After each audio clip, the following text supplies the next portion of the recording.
Hey guys, it's ToProForuGames or Adam, and I think it's time to do a little review of Black Ops 3 Zombies. Zombies has been out for about a month, or Black Ops 3 Zombies has been out for about a month now, and I really want to just talk about what I think about Black Ops 3 Zombies in general, and what I think about the two maps that we have available right now. So the first thing that I want to really go over are the two maps that we have available right now. And of course, when I'm doing this review, the game has just come out. It's December 1st, and we only have Shadows of Evil and the Giant. We have no DLC. So I'm reviewing what I think about the game, just the base game, no DLC. So, the Giant. Let's talk about the Giant first, because I think the Giant is hands down the best zombie map ever made. My favorite map going into Black Ops 3 was Der Riese. I thought Der Riese was amazing, especially since I played, World at War Zombies when World at War was in its prime, when World at War was the Call of Duty that was the newest Call of Duty. So playing, Der Riese, it was crazy, especially for zombies. So I've kind of stuck to Der Riese over the years, and I've always gone back to it. I've always loved it, and I've always had great memories of Der Riese. So I love Der Riese. So going into Black Ops 3 Zombies, Der Riese is my favorite map, and the Giant is, I don't know, there's really not much to say about the Giant. It's an amazing zombie map. It's hands down my favorite zombie map of all time now.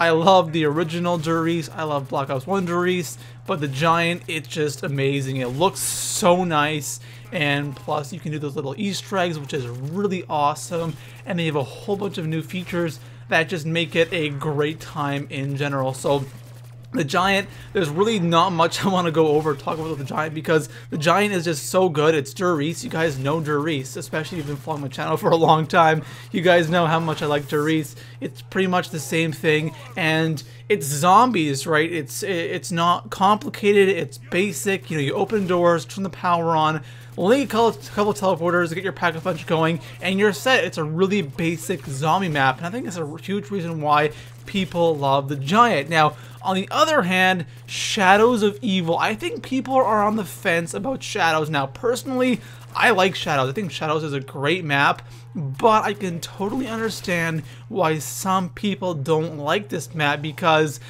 it is too hard, especially for new zombie players. There's a lot of people who are playing zombies for the first time, and Shadows is not an easy zombie map. It's definitely one of the hardest zombie maps in all of Call of Duty Zombies, because there's so much you have to do just to get to the pack-a-punch machine, and once you get there, you down or something, you die. It's like, oh, I don't really feel like restarting. Now with the Giant, I feel like if I get to like round 20 and I down and I completely die, I'm like, well, it wasn't that hard getting to round 20. Let's do it again. But with Shadows, I find if I get to like round 10 or 15 and I die for some reason, I'm like, oh, I really don't feel like setting up and doing all of that over again. I'm just gonna go play the Giant. That's kind of what I do with Shadows of Evil. If I can get a good game going, great. But if I don't and I screw up or I die somewhere, I just don't feel like restarting, doing all of those rituals again. I find like the first 10 rounds is just such a grind on Shadows. But other than that aspect of it, I think Shadows is an amazing map. I love the music, I love the characters, I love the setting, I love the weapons, the pack-a-punch machine. I love everything about Shadows. It's just setting up makes it really hard for new players, and that's why I have people constantly asking me to give them tips on Shadows, because I hear it all the time. People are like, I can't survive after round 5, I can't survive to round 10, it's too hard, because when you are in the city, it's close quarters, you got zombies coming in everywhere. It's tough. It's a tough map. Unless you know exactly what you're doing, you're gonna have troubles getting to a higher round. But overall, Shadows is a great map, but it's a little bit difficult. One thing that really stands out to me in Black Ops 3 Zombies is the replay value. In Black Ops 2 Zombies, we had a ranking up system, but it wasn't really a kind of like an in-depth ranking up system. It was just, basic emblems you'd get. And I don't think there really were that many levels. What was it, like 5, maybe 6? I don't remember, but really not that many emblems you can get. It was nice, but it was very, very basic. But here in Black Ops 3 Zombies, we have a multiplayer-like ranking up system where you go level by level and you can prestige. You get prestige unlock tokens where you can unlock weapons, gobble gums, which I think is just amazing. It adds a lot of replay value because you want to rank up, you want to get to that max prestige, and you want to unlock these gobble gums, which is really awesome. But another thing that is really good is the liquid dividiums. I think the liquid dividiums are amazing just because you want to constantly play another game just so you can get more of those dividiums, so you can get some of those like really rare gumballs, and it's rewarding, you know, saving up like 30 dividiums, hitting up the Dr. Monty's factory and getting like perkaholics. And you get a perkaholic, that's going to really help you out, especially like on Shadows of Evil. Instead of having to worry about getting all your perks, you can just get the perkaholic and you're set.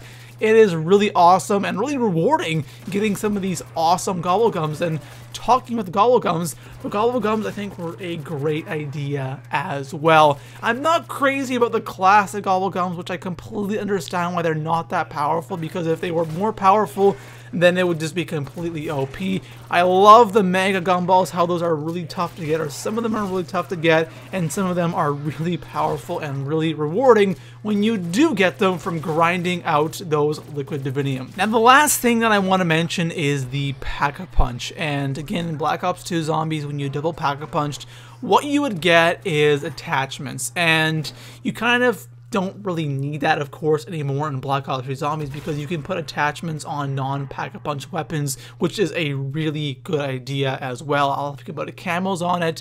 I kind of wish you could have Pack-a-Punch camos and regular camos. I think that'd be pretty awesome, but I like how you can put different camos on your weapons before they're Pack-a-Punched, and you can have attachments on your weapons before they're Pack-a-Punched as well. But when you Pack-a-Punch, double Pack-a-Punch actually, I love it how you can have these different abilities, and it is really, really fun. Using these different abilities, it's such a good time. It really, again, it adds replay value because you really want to experiment with every weapon type or ammo type and see what it does, see how effective it is, and just overall, it's really exciting. And I really hope they add more of those ammo types later on in DLC. And really, to sum it all up, I don't think there's anything about Black Ops 3 Zombies that I don't like, besides the difficulty of Shadows of Evil in those early rounds. But all of the features that they added in, I like every single one of the features. There's really nothing about Black Ops 3 Zombies that really stands out to me, and I'm like, no, I really don't like that. But overall, Black Ops 3 Zombies I think is definitely worth just the $60. If you want to buy Black Ops 3 and Zombies is something you really like, you will not be disappointed when you pick up Black Ops 3. And multiplayer, I haven't touched it yet. I finally beat the campaign, and I'm doing a not let's play, but a walkthrough of that on my second channel. There's a link in the description to that if you're interested in checking that out. The campaigns, you know, it's pretty damn good. It's not amazing, not the best campaign, but it's pretty good. But the Zombies, hands down, is definitely worth that $60 price tag. So anyways, guys, that is all for now. If you enjoyed this video, make sure to leave it a thumbs up, and I'll see you guys in the next one. Peace out.